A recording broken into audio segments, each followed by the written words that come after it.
Balance sheet की तो नहीं किसी ने बताई होगी आपको। बैलेंस शीट का प्रोपेगेंडा समझो कितना गजब है। बैलेंस शीट को समझ लिया तो आपका न्यू समझ में आ जाएगा कि ओ तरह की इतना बड़ा फ्रॉड सारे ही देश के साथ में।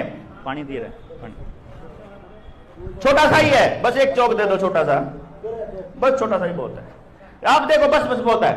ये देखो एक चीज समझो, हमारे कैमरा कैमरा कैमरा यहां है बैंक, ये देखो यहां बैंक है और यहां मैं हूं, मान लो देवेंद्र। अब इसको समझने के लिए आपको क्या करना है, बैंक के पास 100 रुपए हैं और मैं बैंक को कहता हूं कि मुझे 40 रुपए दे दो, मेरे पास 0 रुपया है। मैं बैंक को कहता हूं कि मुझे 40 रुपए चाहिए लोन के रूप में। तो कानून, नियम और तरीका क्या कहता है कि इसमें से 40 रुपए कम होकर के 60 रह जाएंगे और मेरे वाले में 40 जुड़कर मेरे पास 40 हो जाएंगे। यही तो कहता होगा, क्यों जी, कि बैंक के पास 100 रुपया पड़ा था, उसने उसमें से 40 रुपया मुझे दे दिया और मेरे पास 40 रुपया हो गया। ये होना चाहिए बैंक की बैलेंस शीट के अंदर है। आप बैठ जाइए, ये होना चाहिए बैंक की बैलेंस शीट में। लेकिन होता क्या है ये बताता हूं मैं आपको।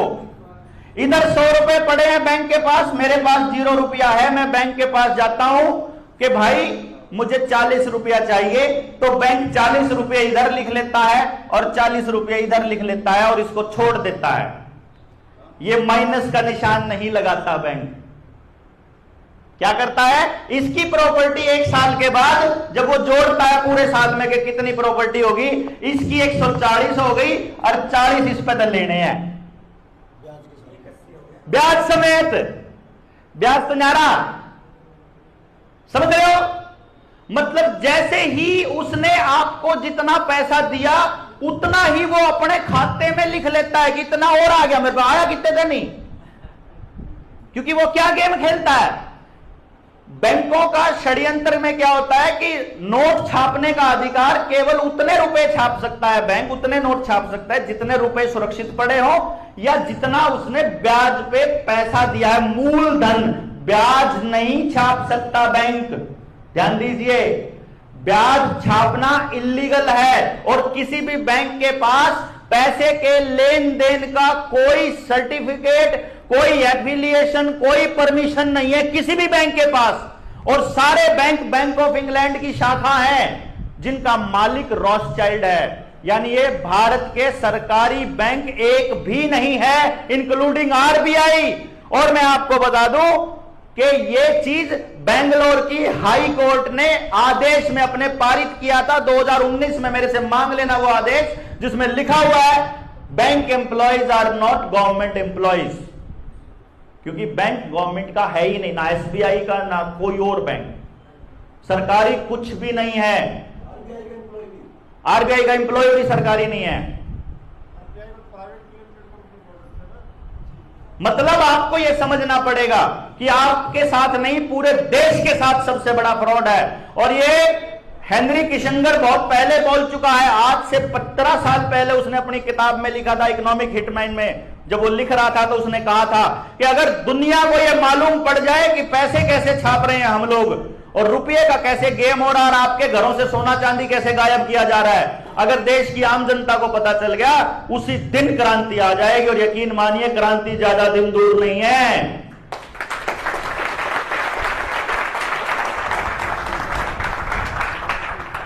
मैं गारंटी से कहता हूं आने वाले टाइम में क्रांति शब्द से वीडियो उड़ा करेंगे। 2022 में देवेंद्र बलारा और जनता सरकार मोर्चा के नाम से वीडियो और चैनल उड़ा करते थे। इतना खौफ था इनके अंदर कि सच्चाई नहीं पता लग जाए किसी तरह से। फिर उन्हें सोचा तो सो गए, हम लोगों के बीच चले गए। फिर हमें मालूम था कि इससे मुक्ति अगर होगी तो लोग खुद मुक्त होना चाहेंगे तो होंगे। इस बैलेंस शीट के बारे में एक सच्चाई और जान लो, आपने आज तक किसी ने भी जो वीडियो सुन रहे हैं दोस्त, उन्होंने भी किसी ने भी आज तक किसी जगह का पता नहीं लगा जहां पर सरकार ने या बैंकों ने बैलेंस शीट रखी हुई है। बैंकों की बैंक के हेड ऑफिस में नहीं होती, जोनल ऑफिस में नहीं होती, रीजनल ऑफिस में नहीं होती, कहीं भी नहीं होती।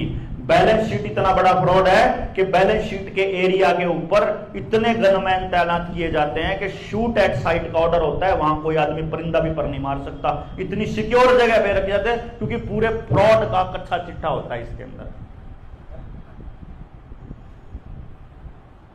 अगर आपने सिर्फ इतना लिख दिया ना बैंक को कि मैंने न्यू बता दो तुम्हारी कौन सी प्रॉपर्टी में से तुमने मुझे पैसे दिए थे, वो बैलेंस शीट दे दो, इतने में ब्याजेगा बैंक कन्फर्म। मतलब आपके पास इतने सारे मुद्दे हैं जहां सरकारें कहीं खड़ी नहीं हो सकती, असलियत में है।